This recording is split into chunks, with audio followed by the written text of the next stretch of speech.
Cellular jail Andaman ও নিকোবর দ্বীপপুঞ্জে অবস্থিত একটি British ঔপনিবেশিক কারাগার ছিল, যা কালা পানি নামেও পরিচিত। এই কারাগারটি ভারতের ঔপনিবেশিক শাসনকালে স্বাধীনতা সংগ্রামী ও রাজনৈতিক বন্দীদের নির্বাসনে পাঠানোর উদ্দেশ্যে ব্যবহৃত হতো। ভারতের স্বাধীনতা আন্দোলনের সময় অনেক বিশিষ্ট স্বাধীনতা সংগ্রামীকে এখানে বন্দী রাখা হয়েছিল। ভারতের ব্রিটিশ শাসকেরা 1857 সালের সিপাহী বিদ্রোহের পর থেকেই আন্দামান দ্বীপপুঞ্জকে কারাগার হিসেবে ব্যবহার করছিল। বিদ্রোহ দমন হওয়ার পরপরই ধৃত বন্দীদের বিচারের মুখোমুখি করা হয়, যাদের অনেককেই মৃত্যুদণ্ড দেওয়া হয়। অন্যদের আজীবনের জন্য আন্দামানে নির্বাসিত করা হয়, যাতে তারা আবার কোনো বিদ্রোহে অংশ না নিতে পারে। 2 শতাধিক বিদ্রোহীকে জেলারের দায়িত্বে থাকা ডেভিড ব্যারি এবং আগ্রা কারাগারের তৎকালীন ওয়ার্ডেন ও ইন্ডিয়ান মেডিকেল সার্ভিসের চিকিৎসক মেজর জেমস প্যাটিসন ওয়াকারের তত্ত্বাবধানে আন্দামানে পাঠানো হয়। আরও 733 জন বিদ্রোহী 1868 সালের এপ্রিল মাসে করাচি থেকে দ্বীপপুঞ্জে পৌঁছান। এই দুর্গম দ্বীপগুলোকে স্বাধীনতা সংগ্রামীদের শাস্তি দেওয়ার উপযুক্ত স্থান হিসেবে ধরা হতো, কারণ তারা শুধু মূল ভূখণ্ড থেকে বিচ্ছিন্ন ছিল না, বরং সমুদ্রপথে যাত্রা তাদের জাত হারানোর আশঙ্কা তৈরি করত, যার ফলে সামাজিক বর্জনের মুখোমুখি হতে হতো।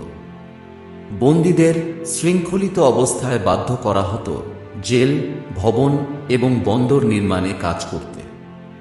19 শতকের শেষভাগে ভারতের স্বাধীনতা আন্দোলন তীব্র রূপ ধারণ করে।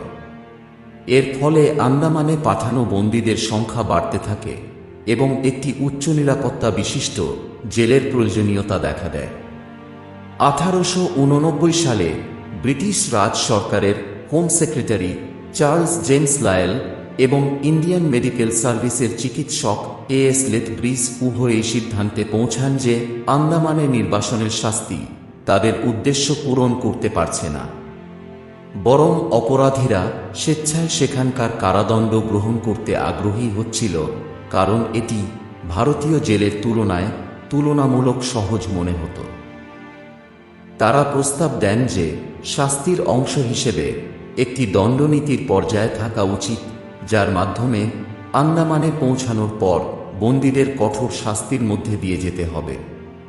এর ফলস্বরূপই নির্মিত হয় সেলুলার জেল। কারাগারটির নির্মাণ কাজ শুরু হয় 1896 সালে এবং শেষ হয় 1906 সালে।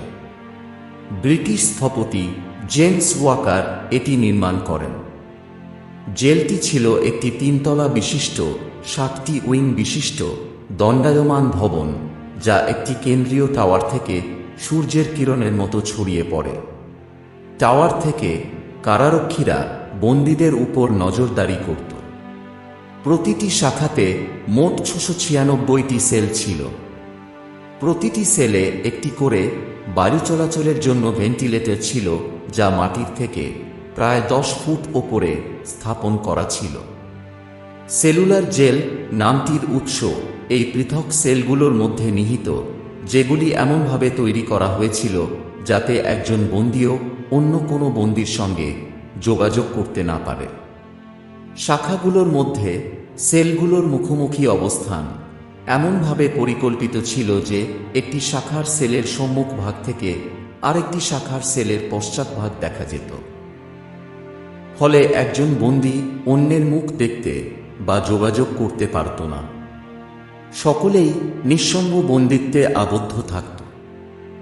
কারাগারের তালাগুলোর নকশা এমনভাবে তৈরি ছিল যাতে একজন বন্দী কখনো তালার ছিটকিনি পর্যন্ত হাত পৌঁছাতে না পারে। কারারক্ষীরা বন্দীদের ঘরে আটকে তালা লাগাত এবং তালার চাবি ঘরের ভেতরে ছুঁড়ে দিত। বন্দীরা হাত বাড়িয়ে তালা খোলার চেষ্টা করত, কিন্তু তাদের হাত কখনোই চাবি পর্যন্ত পৌঁছাত না, ফলে মুক্তি পাওয়া অসম্ভব হয়ে দাঁড়াত। বিপ্লবীদের উপর অকথ্য অত্যাচার চালানো হতো। জোর করে নারকেল তেল মিলে খাটানো, খাদ্য বঞ্চনা, বেতের মার, কালো ঘরে আটকে রাখা ইত্যাদি। জেলের খাদ্যের মানসহ নানা অমানবিক অবস্থার প্রতিবাদে অনেক বন্দী অনশন শুরু করেন। অনশনকারীদের জোর করে খাওয়ানো হতো, যা প্রায়শই প্রাণঘাতী প্রমাণিত হতো। লাহোর ষড়যন্ত্র মামলায় ভগৎ সিংয়ের সহযোগী মহাবীর সিংয়ের ফুসফুসে জোর করে দুধ ঢোকানো হলে ফুসফুস দুধে ভরে যায়। ডাক্তাররা প্রাণ ফেরানোর চেষ্টা করেন, কিন্তু ব্যর্থ হন। অস্ত্র আইন মামলায় দণ্ডপ্রাপ্ত মোহন কিশোর নামদাস এবং মোহিত মৈত্রকে জোর করে দুধ ভরা বড় পাত্রে ডুবিয়ে নির্মমভাবে হত্যা করা হয়। মহাত্মা গান্ধী ও রবীন্দ্রনাথ ঠাকুর এই জেল বন্ধের দাবিতে আন্দোলন শুরু করেন। এর ফলস্বরূপ 1937 থেকে 1938 সালের মধ্যে রাজনৈতিক বন্দীদের ফিরিয়ে আনার সিদ্ধান্ত নেয় ঔপনিবেশিক সরকার। 1939 সালে সেলুলার জেল কার্যত খালি করে দেওয়া হয়। 1941 সালে জাপানিরা আন্দামান দ্বীপ দখল করে এবং এই শাস্তি বসতিকে বন্দি শিবিরে রূপান্তর করে, যেখানে এবার ব্রিটিশ রক্ষীরাই বন্দী হন। জাপানিরা এই জেলের দুটি শাখা ভাঙে বাংকার নির্মাণের জন্য। এই সময়কালে দ্বীপগুলোর নিয়ন্ত্রণ সুভাষচন্দ্র বোসের কাছে হস্তান্তর করা হয়।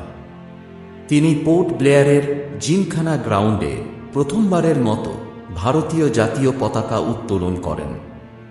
তিনি হ্যাভলক দ্বীপকে স্বরাজ দ্বীপ এবং নীল দ্বীপকে শহীদ দ্বীপ হিসেবে নামকরণ করেন। 1945 সালে আন্দামান ছিল ভারতের প্রথম ভূখণ্ড যা স্বাধীন ঘোষণা করা হয়। স্বাধীনতা লাভের পর সেলুলার জেলের আরও দুটি শাখা ভেঙে স্থাপিত হয় 500 শয্যার গোবিন্দ বল্লভ পন্ত হাসপাতাল।